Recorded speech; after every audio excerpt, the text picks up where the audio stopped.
जैसा कि आपने ग्रुप की डेफिनेशंस और प्रॉपर्टीज ये सब रीड करके रखा हुआ है यूनिट 1 और 2 में।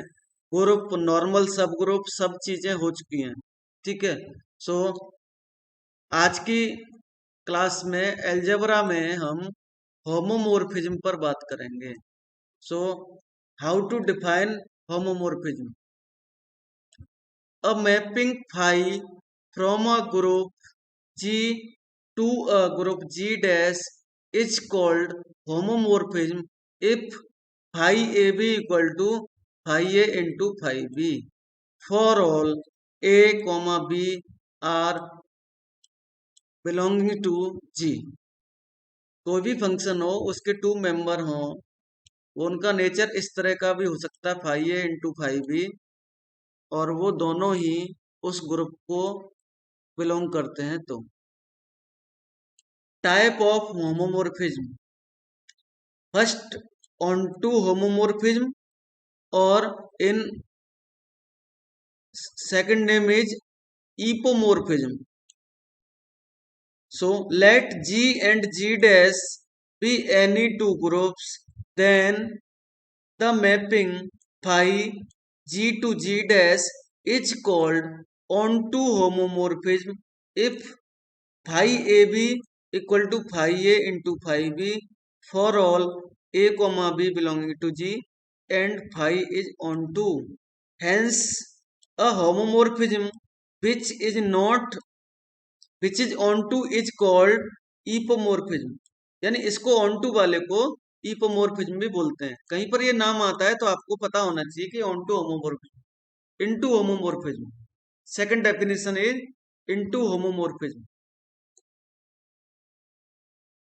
Let G and G dash be any two groups, then the mapping phi G to G dash is said to be into homomorphism if phi AB equal to phi A into phi B for all AB belonging to G and phi is into।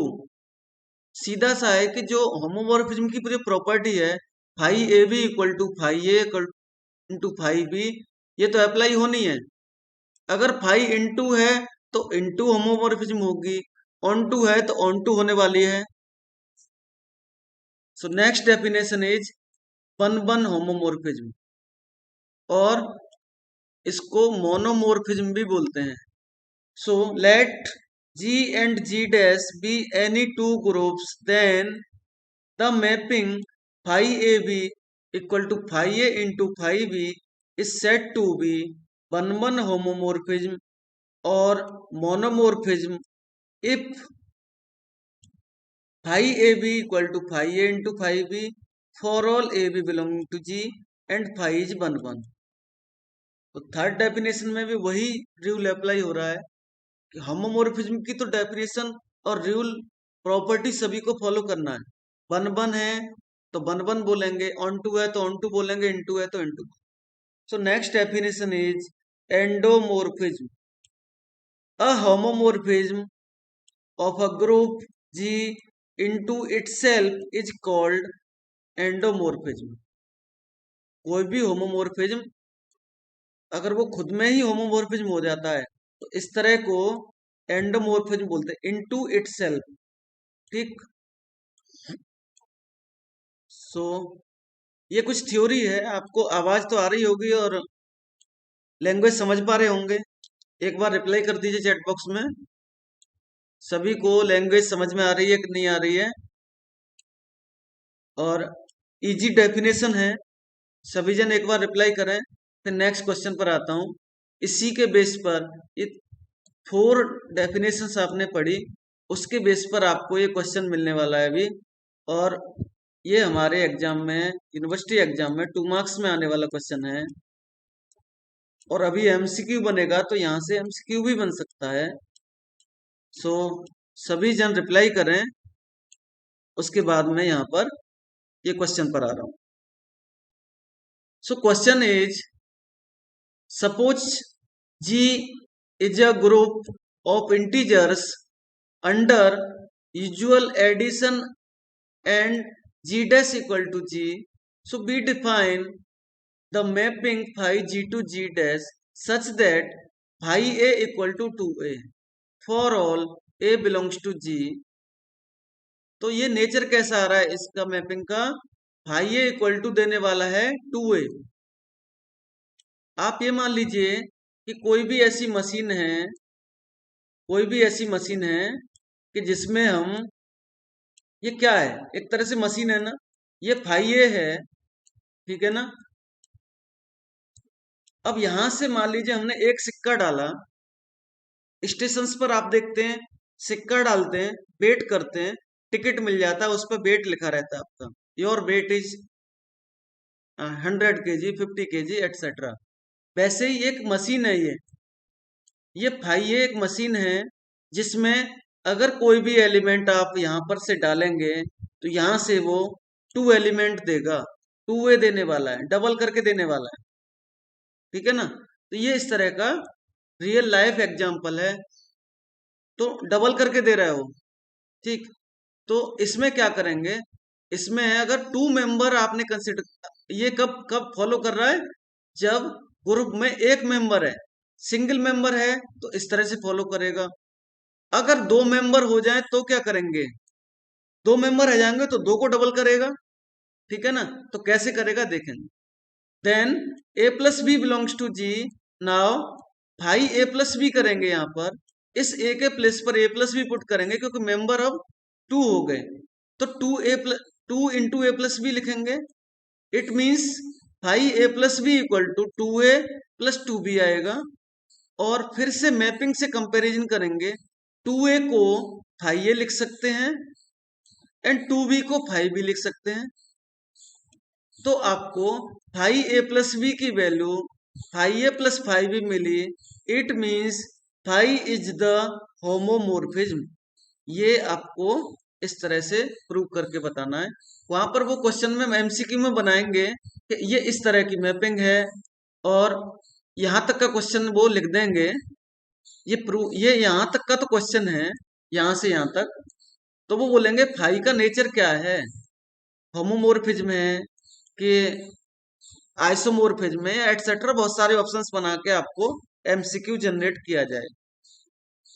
सो चलिए next question पर आते हैं।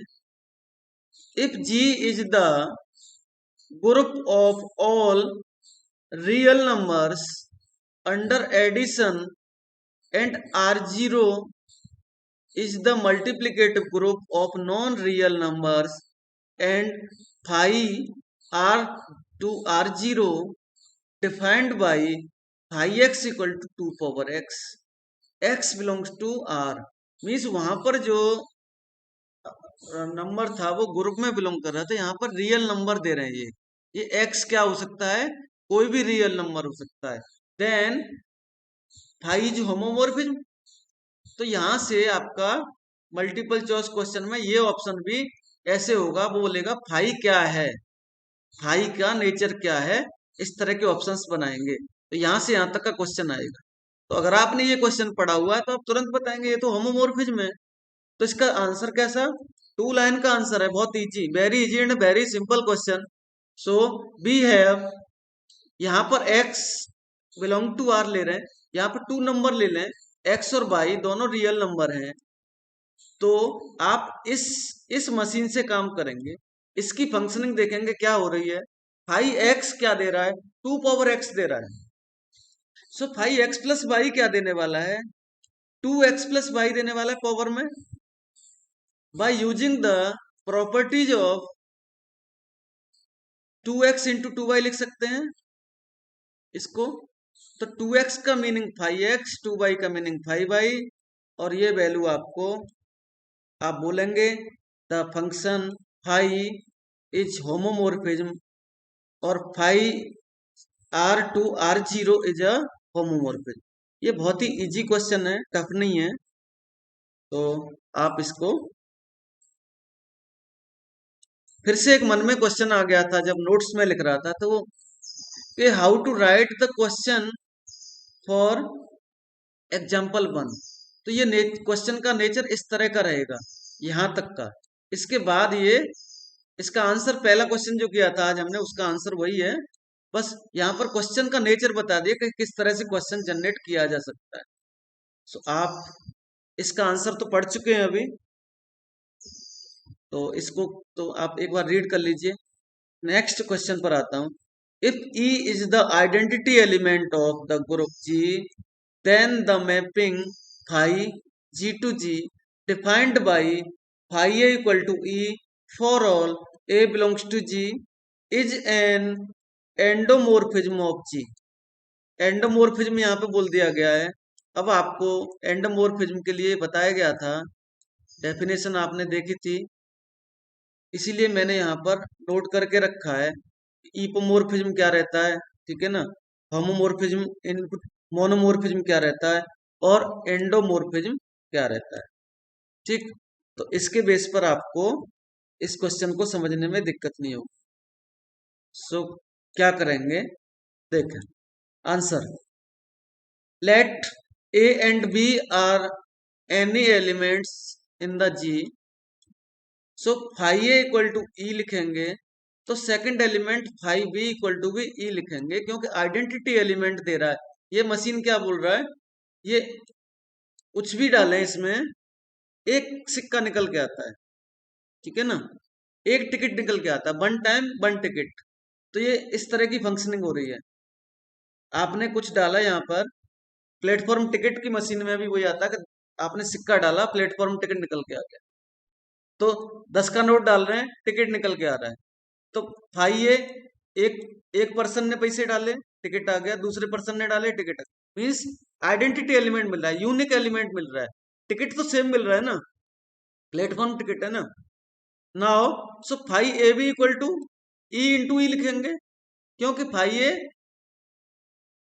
A B में यहाँ पर A B put कर देंगे तो दोनों का एलिमेंट तो वही मिलने वाला है। One one equal to one into one लिखा जा सकता है ना, वैसे e equal to e into e लिखा जा सकता है। It means phi A B equal to phi a phi B.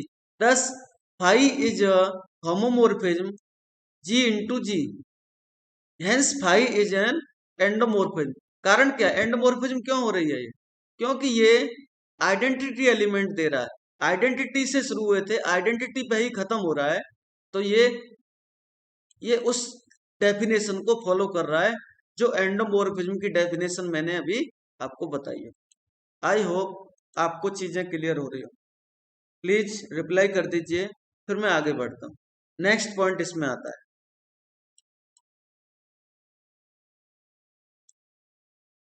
Quick reply दें, उसके बाद हम आते हैं kernel of a homomorphism.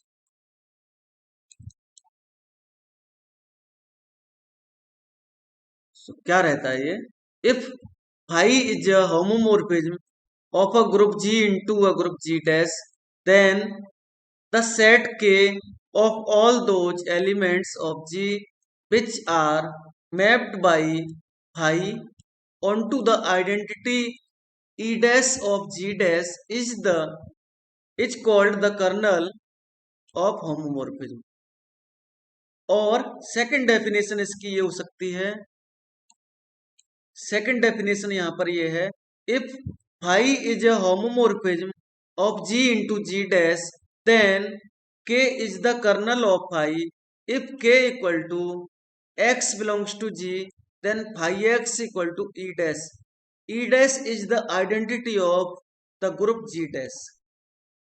Colonel phi, kernel of phi is denoted by K phi, और इसको या तो ऐसे कहीं पर लिखा होगा किसी बुक में, और इसको के ई आर ऑफ फाई भी बोल सकते, ठीक।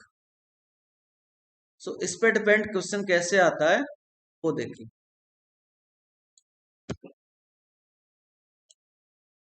Question, if G is a group of real numbers under addition phi G to G dash such that phi x equal to 13x for all x belongs to g, then prove that phi is the homomorphism and determine the kernel। ये गलती से लग गया था, ये exam का question नहीं है, एग्जाम का दूसरा क्वेश्चन था, इसलिए यहाँ पे कट हो रहा है। So solution, let x and y are the member of G belongs to G, then addition of xy is also belongs to G by the closure property of group. Closure property under addition. So here E equal to 0. So phi x plus y equal to 13x plus y. देखिए क्या रहता है कि वहां पर closure property follow होती है under addition वाले जो रूल है ग्रुप में, वहां पर आइडेंटिटी एलिमेंट को 0 कंसीडर करते हैं, ठीक है ना। तो इससे ज्यादा टेंशन नहीं लेना है कि हियर ई इक्वल टू 0 क्यों लिखा है, बट आप यहाँ पे बात करें ये एलिमेंट अगर क्लोजर प्रॉपर्टी को फॉलो कर रहा है अंडर एडिशन, तो then we have phi x plus y equal to 13 into x plus y. क्योंकि ये क्या बोल रहा है,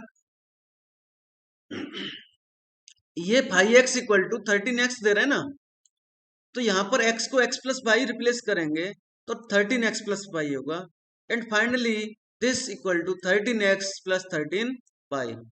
एंड जो गिवन वैल्यू है उसके बेस पर आप ये लिख सकते हैं phi x plus y equal to phi x plus phi y by definition of phi x and y are the element of G, so phi is a homomorphism. Now kernel k equal to x belongs to G, then phi x equal to E.